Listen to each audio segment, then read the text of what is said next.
Hi, I'm Tyson Paul, and I'm here to explain the exercises which I have done for my Code Lab Assessment 1. So let's start with exercise number 1. Coding is cool.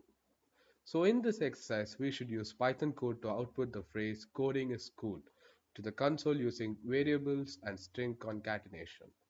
So in word 1, the word coding is stored. The word is stored in the variable word 2. The word cool is stored in the variable word 3. The print function is used to output the result of concatenating word 1, word 2, word 3 with the spaces in between. Now let's move to exercise number 2, symbol sums. In this exercise, we will create and work with integer variables, perform arithmetic operation and print the result to the console. The first variable number 1 is initialized with the value 8. The second variable num2 is initialized with the value number 10. The third variable num3 stores the sum of number 1 and number 2 by adding them together. Then the program prints the sum to the console using the function print. Now let's move to exercise number 3, biography. In this exercise, we should create a program that stores and print your name, hometown, and age to the console using a Python dictionary. The information are stored in a dictionary called bio, and the information name, hometown, and age are stored as key values. You should print the values on separate lines using print statement. In advanced requirement, we use input function to prompt the user to enter their name and hometown. For age, we use while loop to ensure the input is valid number. The highest digit function method checks if the input is numeric or not. If not, we prompt the user again. The information is stored in the bio dictionary with name, hometown, and age as key, and then it prints all the statements separately in each line. Now let's move to exercise number 4, primitive quiz. In this exercise, we should create a simple program that asks the user question, evaluate their answer, and provide feedback. In this, the variable question is used to ask the user the question about what's the capital of France. The function strip and lower is used to make the answer case insensitive by removing any leading or trailing spaces and convert it into lowercase. And here there is a statement to check whether the answer is correct or not.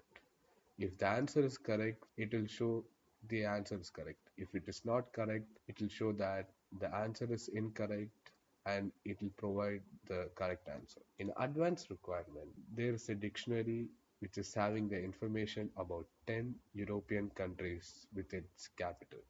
The variable ans is used to ask the user 10 questions about European countries and their capital. The variable ans is used to ask the user 10 questions about European countries and their capitals. And this statement checks whether the answer is correct or incorrect. If the answer is correct, it will print the statement correct answer. If the answer is incorrect, it will print the statement incorrect answer and it will provide the correct answer. Let's move to exercise number 5, days of the month. In this exercise, the user is prompted to enter a month number between 1 to 12. The program checks if the month number is valid. If the user enters an invalid number less than 1 or greater than 1, an error message is shown. If the month is February, the user is additionally prompted to enter a year to account for leap year. The number of days in the month is then printed to the console. Let's move to exercise number 6. In this exercise, we should create a program that stimulates a password entry system. The correct password is defined as 12345. The program should keep asking the user to enter the password until they provide the correct one. The correct password is stored in the variable correct password. We have set the maximum attempts as 5. So the user have a maximum attempt of 5 to enter the correct password. The while loop keeps running as long as the number of attempts is less than max attempts. It asks the user to enter password each time. The program checks whether the entered password matches the correct password. If the password is not correct, it will show incorrect password. You have dash attempts remaining. If you have entered the correct password, it will print the statement correct password. Access granted. Let's move to exercise number 7, sum counting. In this exercise, we should use the concept of loop. We should print all the values to the console according to each case. Case number 1, counting up from 0 to 50 in increment of 1. Case number 2, counting down from 50 to 0 in decrement of 1. Case number 3, counting up from 30 to 50 in increment number 1. Case number 4, counting down from 50 to 10 in decrement of 2. Case number 5, counting up from 100 to 200 in increment of 5. In each case, we should use the loop, so it will print according to the case.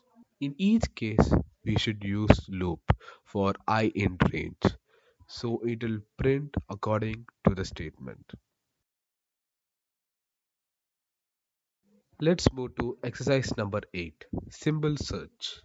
In this exercise, we should create a program that search for specific string within a list of string. So the list names is initialized with the values Jake, Zach, Ian, Ron, Sam, and Dave. We should use the function input to ask the user to enter the name Sam. To search for the term, we use the in keyword to check if the search term exists in the names list. If the term is found, it prints that name is found. If not, it prints that the name is not in the list. Let's move to exercise number 9, hello. In this the function hello, we use print hello to output hello to the console. The main function is where we call the hello function. This is done with hello function inside main function. The if statement is used to check if the script is being run directly. If true, it calls the main function to execute the program. Let's move to exercise number 10. Is it even? In this exercise, we should create a program that asks the user to enter a number and check whether the number is even or odd. The function even or odd checks whether the entered number by the user is even or odd. If it is even, then it will print the statement the number is even. If it is odd, it will print the statement the number is odd. The modulus operator is used to check if the remainder when divided by 2 is 0. If it is, the number is even. Otherwise, the number is odd.